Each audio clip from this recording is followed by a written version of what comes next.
How you doing? I'm good.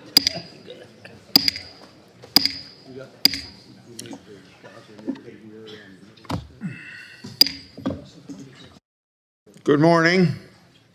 Today's markup will be brief, so I'll get right down to business. On our agenda, we've got 3 administrative committee matters and 1 nomination listed. The minority, as well as myself, have exercised their right and my right under the committee rules to hold over the nomination of Kash Patel to be director of the FBI.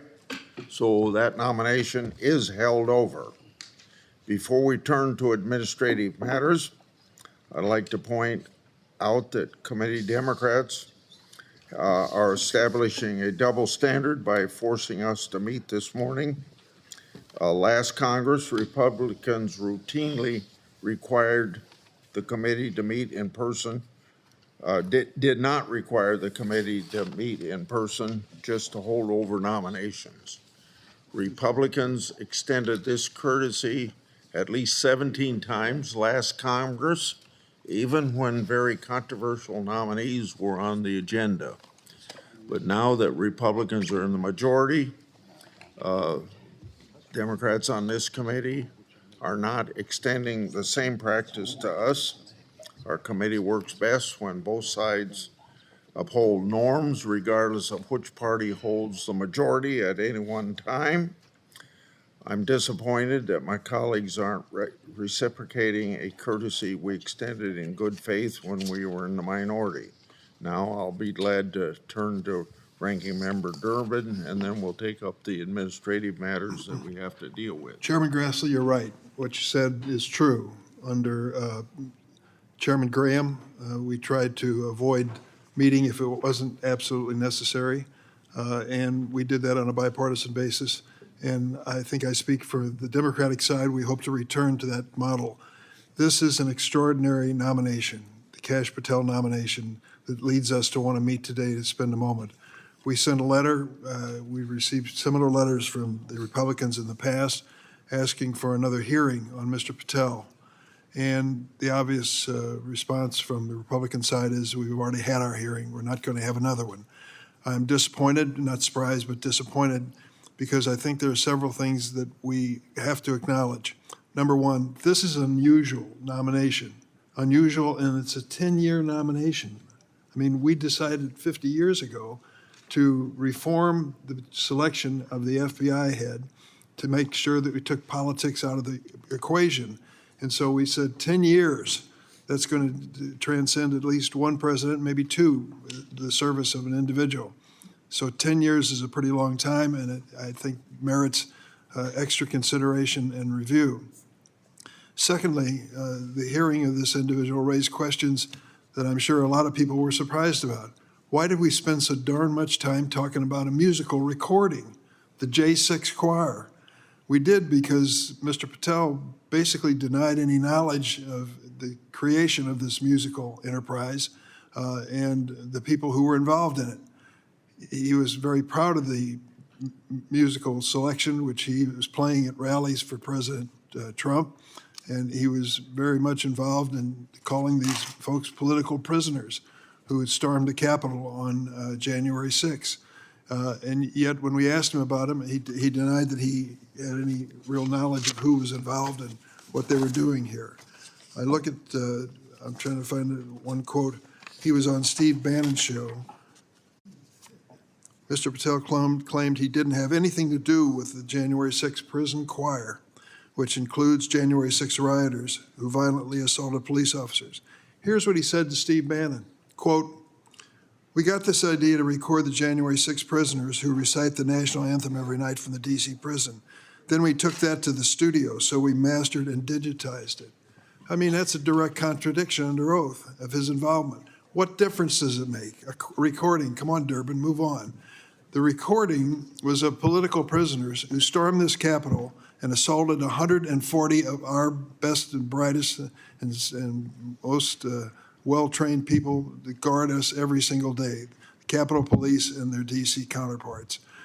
They are trying to, some people are trying to lionize the insidious effort by these thugs who came and stormed the Capitol and were screaming out, "Hang Vice President Pence." I hope that we don't fall into this trap of trying to rewrite history as to what happened on January 6th. That was an atrocious display of political might, and at the expense of some wonderful people who guard us every single day in this Capitol. There are some here who wouldn't, and when we went through this hearing, they disparaged the very thought that these people would be pardoned if they were guilty of violence against the police. One of my colleagues here called it absurd and hypothetical. Well, it turned out to not be so absurd. On the first day he was president, in his second term, Donald Trump issued a blanket pardon for all those who had been arrested. Mr. Patel was part of this lionization of these thugs who took over the Capitol or tried to take it over on that day. I don't want history to be wrong or misleading about what actually happened. Now what's happening? Questionnaires are going out in the Department of Justice and the FBI as to whether individuals serving our country in those agencies were involved in January 6 prosecutions. Yesterday, I met an individual who wants to be the Deputy Attorney General, Todd Blanche. Made a good impression. Some of you probably met him too. He appears to be a well-versed, well-trained attorney. He was personal attorney to President Trump in one of his lawsuits. Back in the day, he was working for the U.S. Attorney's Office in New York. And I asked him, when you started working there, did they let you pick and choose the files you worked on? He said, of course not. You were assigned, particularly if you're low in seniority, you were assigned cases. So I said, to say that a person worked on a January 6th case, if they are new to the agency, is it possible that they were ordered to do that case? He said, it's possible. I said, should that be held against him? He didn't think it should, nor does anyone else, I hope. They did the job they were assigned to do. And now we have this kind of survey of the Department of Justice and the FBI to determine who was involved in the January 6 prosecutions. If this is an effort to punish them, dismiss them, or treat them poorly because they did what they were supposed to do as professionals, that's wrong. And I look at the involvement of Kash Patel in this whole episode from start to finish. I read his book start to finish, and I can tell you he does not have the temperament for the job. And if you're honest about it, you'll join me in thinking that. He is always trying to go after those who disrespected him and wronged him politically and get even with them. For God's sake, to give the most sweeping investigative agency in the United States and the world over to this man to settle political scores is something we're going to regret. That's why we asked for a second hearing on this.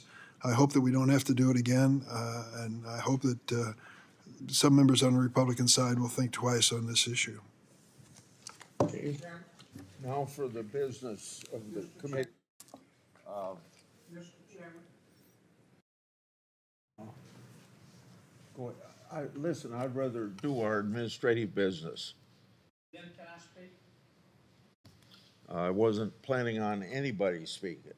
I'd like to respond to what Senator Durbin said. Okay, let's, In that case, I'd like to line up behind Senator Kennedy to speak myself. okay. I'll call on Senator Kennedy when we get done here. But let's make very clear. There's plenty of time for any sort of debate you want to do a week from today, right now, to discuss anything you want to discuss. This is usually a very short meeting, 17 times last year, last Congress. We let the Democrats have not having to meet under circumstances similar to this, so they didn't have to meet. Now we're here. So will this authorizing resolutions will adopt the resolution by voice vote. All those in favor of adopting the committee authorizing resolution say aye. Aye. Opposed say no. The ayes appear to have it, do have it. The authorizing resolution is adopted. Next, we'll adopt the committee rules. My staff and ranking member Durbin likewise have worked on these rules and have shared them with all of you in advance by voice vote. All those in favor of adopting committee rules say aye. Aye. All opposed say no. The ayes appear to have it and do have it. The rules are adopted. Finally, we'll approve subcommittee and subcommittee memberships. These have been circulated in advance. All those in favor of approving subcommittees and subcommittee memberships say aye. Aye. Opposed say no. The ayes appear to have it, do have it, and committee rules are adopted. Senator Kennedy. Thank you, Mr. Chairman. I just wanted to respond briefly. Thank you, Mr. Chairman. I just wanted to respond briefly to my colleague, Senator Durbin. Senator, I listened carefully to what you said. I do not know a single member of this body that condones what happened on January 6th. And I want to be very clear. But the United States Supreme Court has been very clear. The United States Supreme Court has ruled that the United States Department of Justice overcharged many of the January 6th defendants using an Enron era obstruction of justice statute. And I don't see anything wrong with the Department of Justice under new leadership finding out or trying to find out why that happened. I'm curious. I know you're a good lawyer. You should be curious too. That's the only point I wanted to make. Mr. Chairman. Before you speak, Yes, sir. I think I want to clarify what I've been trying to make. So I want to run this markup the way Chairman Durbin did. He asked members to, quote, wait until each nominee is called if they wish to make a comment on a specific nominee, end of quote. He also asked members not to speak on matters that were simply being held over and to wait until a matter was, quote, ripe for consideration to debate. We routinely were afforded the opportunity to speak on nominees that were simply being held over. We were not, I should say. We're not going to have a double standard here. And as I mentioned, for the last 2 years, committee Republicans didn't make Democrats meet just to hold over nominees. Senator Whitehouse. Thanks, Mr. Chairman. I just wanted to address the letter that three of us sent to you related to a new precedent that this committee seems to be setting. During the hearings, Senators Schiff and Booker and myself asked questions about what transpired in the grand jury that Kash Patel testified in. He was unwilling to disclose any of that, even though Rule 6E very plainly allows for a witness to come out of a grand jury and describe to the entire world what it is that they told the grand jury. He then said, when confronted with that legal fact, that he thought that there was a seal order of some kind that he was under that would prevent him from doing the customary witness disclosure that is commonplace, a commonplace right under 6E. In that regard, we've looked wherever we can. We've asked him where this order is. There is no sign of a seal order that would bear any relationship to his testimony. So there's the very real prospect that he's simply being untruthful about there being a seal order. The further aspect of this is that he asserted his Fifth Amendment privilege not to incriminate himself during the course of these proceedings. That, as a matter of law, requires that he have had a substantial and real risk of criminal prosecution when he made that assertion. So if an incoming FBI director has faced a time when he believed he had a substantial and real risk of criminal prosecution, it seems to me that it's pretty elementary that this committee, acting on his nomination to that office, should have some idea of what the crime would have been. And last, those of us who've practiced law understand that if a witness asserts a Fifth Amendment privilege and then appears in another proceeding, like a civil proceeding, for instance, and does not testify because of that Fifth Amendment privilege, the jury in that case will be instructed by the judge that those jurors are allowed to draw the adverse inference that what he would have testified had he not pled the Fifth would be adverse to his interests, and he could be treated as having testified adversely to his interests, that the facts would be adverse.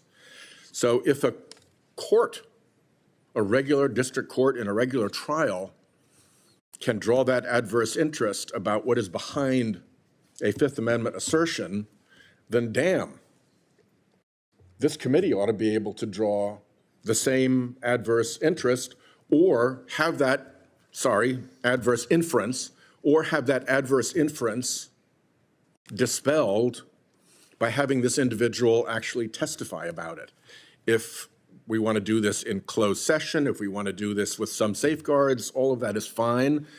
But you spoke very eloquently at the beginning of this, Mr. Chairman, about the importance of precedent. And I just want to mark right now that this is a first-time precedent in which a nominee for a senior law enforcement position in the United States of America has asserted a Fifth Amendment privilege about his own conduct and has testified in front of a grand jury, and the committee is being denied access either to the gravamen of his Fifth Amendment assertion or the content of his grand jury testimony. To me, that is an extremely dangerous and indeed even astonishing precedent.